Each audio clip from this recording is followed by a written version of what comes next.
السلام عليكم ورحمة الله وبركاته. مرحبا بكم في قناة وصفة نت. اليوم إن شاء الله غادي نشارك معكم طريقة تحضير كيك بعجينة السكر بطبقتين. عجينة السكر منزلية سهلة التحضير ومكونات بسيطة. إذا عجبكم ما تنسوش تشتركوا في القناة باش توصلوا بكل جديد، ونخليكم مع المقادير وطريقة التحضير. اذا بسم الله على بركه الله. كما كتشوفوا المكونات غادي نحتاجوا الكيك اسفنجي او لا جنواز، ممكن اعتماد اي كيك عندكم.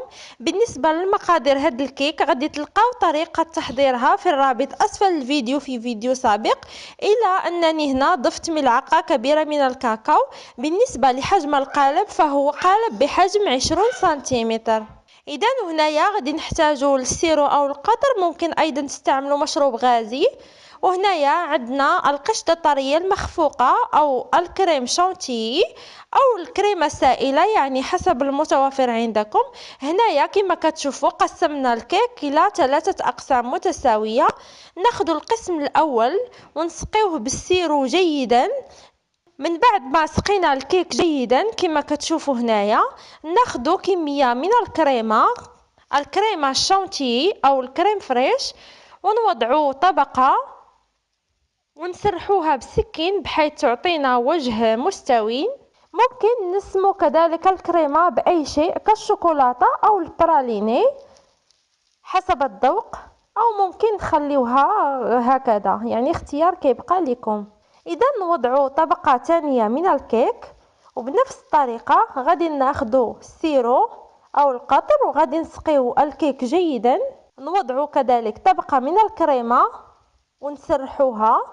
إذا نوضعوا كذلك طبقة ثالثة ونسقيوها كذلك نفس الشيء، نسقيوها جيدا. بالنسبة للكيك بعجينة السكر فبالأصل كنحضروه بكريمة الزبدة، ألا أن هنايا مبقاش عندي الوقت لذلك اكتفيت بالكريم شانتيي. إلا كنا غنحتفظوا به مدة أطول فنستعملوا كريمة الزبدة، لأن الكريم شانتيي كتخلي عجينة السكر كتندي إلى إبطاء عندنا الكيك. اذا كما كتشوفوا هنايا كنوضعوا كذلك الكريمه في الجوانب ونسرحوها كذلك على سطح الكيك. الا ما بغيتوش تستعملوا كريمه الزبده في الحشو فتستعملوا كريم شانتي في الحشو، وفي التغليف كما يعني فوق الكيك وفي الجوانب نستعملوا كريمه الزبده الا بغينا نحتفظوا بالكيك مده طويله. اذا هنايا كنسرحوا عجينه السكر كما كتشوفوا. بالنسبه لعجينه السكر فغتلقاو طريقه التحضير ديالها في الرابط اسفل الفيديو. عجينه السكر بدون جيلاتين وكذلك بدون مارشميلو، ناجحه لتغطيه وتغليف الكيك. كما كنشوفوا كناخذوا العجينه وكنوضعوها فوق الكيك بهذا الشكل، وكنضغطوا عليها في الجوانب كما كنلاحظوا بهذه الطريقه. وكناخذوا سكين وكنقطعوا المناطق اللي ما غنحتاجوهاش، يعني نقطعوا زوائد. اذا هنايا كناخذوا هاد الاداه، الا ما متوفراش عندنا ممكن نستعملوا اي اداه مسطحه، وكنسرحوا عجين السكر باش تكون قاده كما كتشوفوا بهذه الطريقه. اذا وكما كتشوفوا هنايا كناخذوا عود، يعني اي عود متوفر عندكم، ونقوموا بتقسيمه بهذا الشكل بحيث يكون بارتفاع الكيك. وبالنسبه للدور ديال هذا العود فكيحمل لنا الطبقه الثانيه من الكيك، يعني يساعد على تحمل وزن الطبقه الثانيه. اذا كما كتشوفوا هنايا كناخذوا شريط، انا اختاريت اللون الوردي اللي كيتباع عند باعة لوازم الحلويات او كذلك عند الخياط باعة لوازم الخياطة. كنوضعوا اسفل منه الكريمه شانتي باش يلتصق، كذلك في الطرف الاخير كنوضعوا قليل من كريمه شانتي او كريمه الزبده.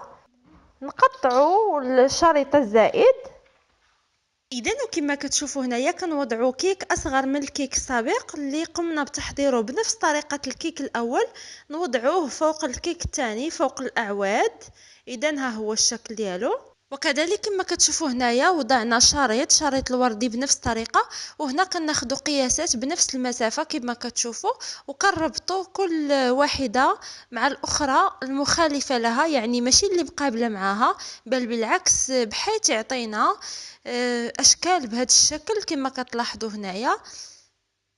يوجد قالب كيعطينا هذا الشكل، لكن هنا اذا ما متوفرش عندكم ممكن تستعملوا هذه الطريقه اللي استعملتها انا هنايا، يعني فقط بالمسطره كنربطوا كل نقطه مع النقطه الاخرى المقابله، ليست المقابله لها بل بالعكس.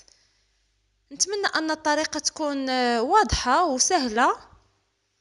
اذا كما كتشوفوا هنايا خديت عجينه السكر وقمت بتلوينها بالوان غذائيه، ملونات غذائيه. ناخذها الان نبسطوها على بهذا الشكل، يعني بالمدلك، ونقطعوا منها باشكال ورود حسب القوالب الموجوده عندكم.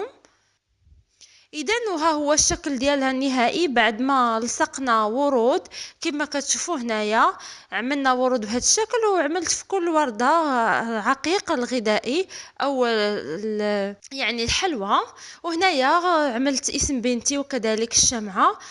اذا هذا هو الشكل ديالنا النهائي. الى عجبتكم ما تنساوش تشتركوا في القناه باش توصلوا بالجديد، وكذلك لايك للفيديو. الى وصفه اخرى ان شاء الله، والسلام عليكم.